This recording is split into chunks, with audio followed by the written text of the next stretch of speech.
This is perfect for the San Antonio Spurs. Though they just lost a heartbreaker, a nail-biter in the Summer League to the Los Angeles Lakers, there is one thing that's happening with the Spurs roster that we're going to touch on, and what's happening in Summer League is perfect for what the roster needs, and we are going to discuss that here on Spurs Digest with your host, Keenan Warner.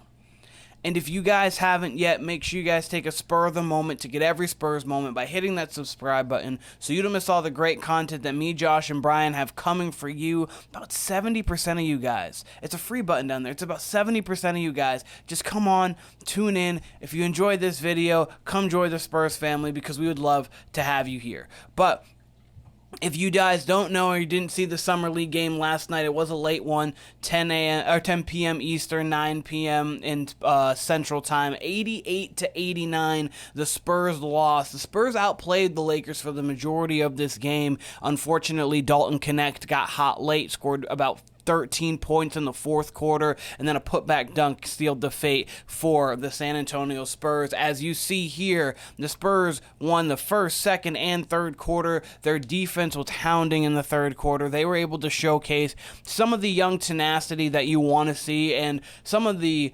intangibles that you are going to see from this year's actual Spurs roster. We know only maybe one or two players, we'll get into them, are going to probably be playing for the San Antonio Spurs roster throughout the season, but what you do have here is some team and some identity building from the bottom of the culture, from the G League culture into the bottom of the roster culture that's only going to trickle its way up to the top. And then you see in that fourth quarter, the Lakers got really hot. Really, Dalton Knecht did what he did down the stretch, and they played some pretty tough defense. But overall, the San Antonio Spurs played a good game. Carter Bryant, went 2 of 8, 2 of 7 from 3. The thing that you realize here watching Carter Bryant play basketball as of right now is his offensive bag is limited.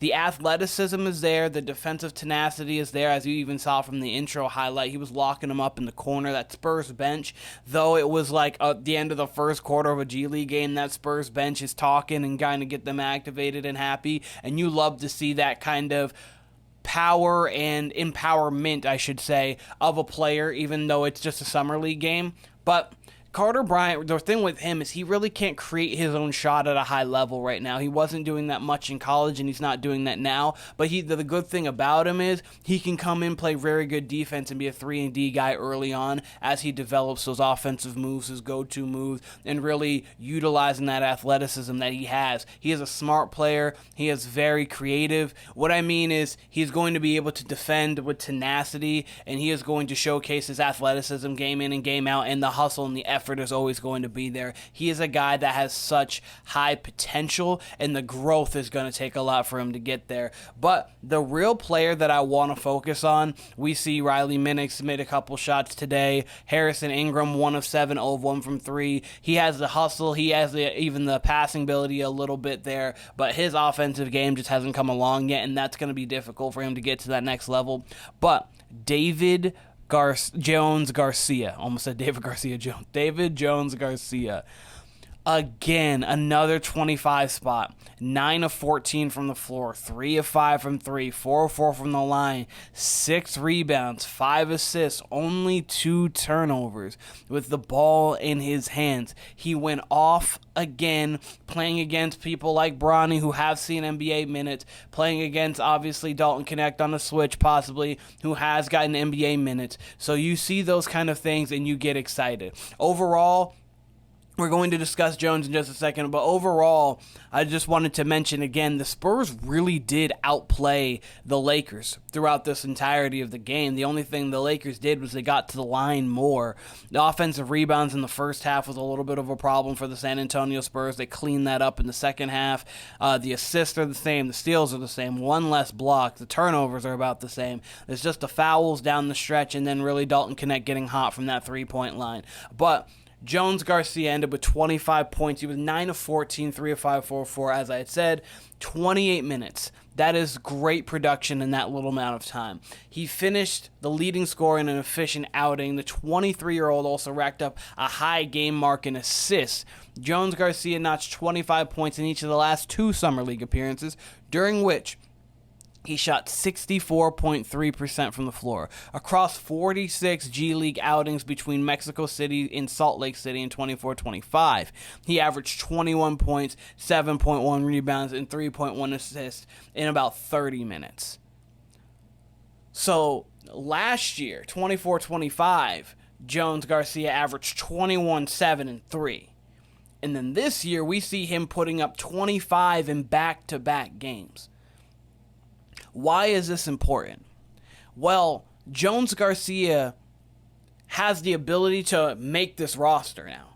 He showed last year what he can do. He's showing now this year what he can do. And before we had like just a log jam of guards who were potential based that were solid.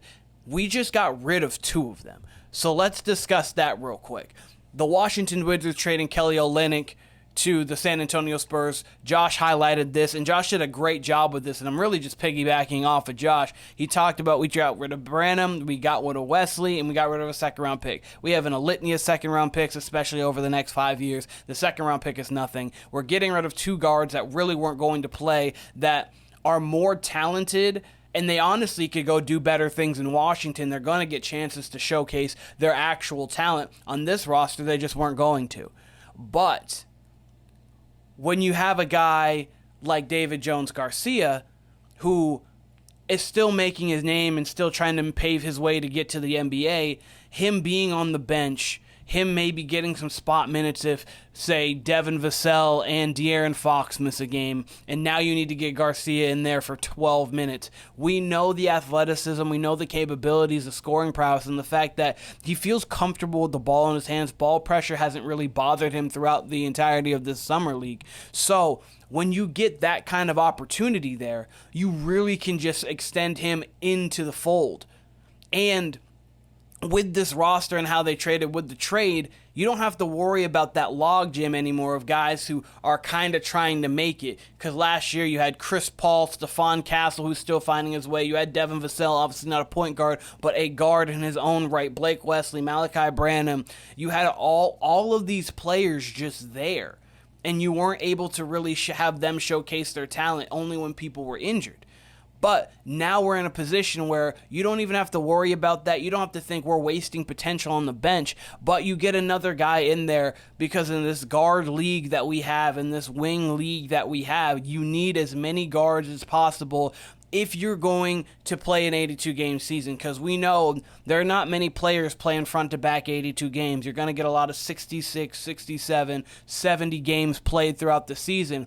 And you want to still stack up wins, especially in a Western Conference. To do that, you're going to need bench players who can come into the game and produce at a high level, regardless if they're only going to play 12 to 14 games. And that is something that David Jones-Garcia is showcasing that he really can do. Because if you go to here and you look at this is right now what you would presume to be our 13. I have Garcia highlighted in red because he clearly isn't on the roster right now, and there could be another person on that roster who jumps in after the third unit, second unit, or if we make a trade or some sort. But the starting 5. We got De'Aaron Fox, we got Stephon Castle, Barnes, Sochan, Wemby. You possibly could flip Sochan and Olynyk if you wanted to. I don't think they will, but you possibly could because Olynyk has started. It started even last year. He has started for many teams in the past. He is a good player, 10.5 rebounds a game for his career, shooting about 38% from 3. Last year shot almost 42% from 3. So you have Kelly Olynyk there who could switch out if you wanted to, depending on how things are. But that gives you a primary ball handler, a elite defender who can play make, a great spot-up shooter who can also get a shot off the bounce, a great versatile defender, dirty work guy, rebounder, and then obviously your superstar in Wemby. That's your starting 5. Off the bench, you've got a great shot creator and a guy who can get downhill and score very well in the paint in Dylan Harper. You've got another scorer off the bench in Devin Vassell, a guy who can light it up and shoot. Keldon Johnson, another kind of microwave-ish style guy who's going to go in there and give you instant offense. Kelly Olynyk, a great pick-and-pop big who can get down in the post if need be, can stretch the floor, is going to play good defense. And then you got Luke Cornett. And then I didn't even mention Carter Bryant. Don't even mention Carter Bryant, who is just a young guy who is going to develop. And then you get David Jones-Garcia. In case one of those guys do get injured, you got a guy who can come in there and get you about 10 to 12 minutes a game and produce in those 10 to 12 minutes with high-level competitive basketball. So overall, though that this Summer League game is a Summer League game and the results don't fully matter, you get a Summer League championship, cool. What this is perfect for is the fact that you are seeing in live time a guy who can fill in one of the needs for the San Antonio Spurs. A guy who can fill in one of the needs for the San Antonio Spurs, and that is just filling out the depth chart, and it would be a great fill-in, and especially how he has been playing. But let me know what you guys think on David Jones-Garcia, filling in for that guard spot that we are now lacking just a touch because of the fact that we got Kelly Olynyk, a player that we needed. Let me know what you guys think. This has been Spurs Digest with your host, Keenan Warner. I appreciate all of you guys, and I'll be seeing you guys very soon.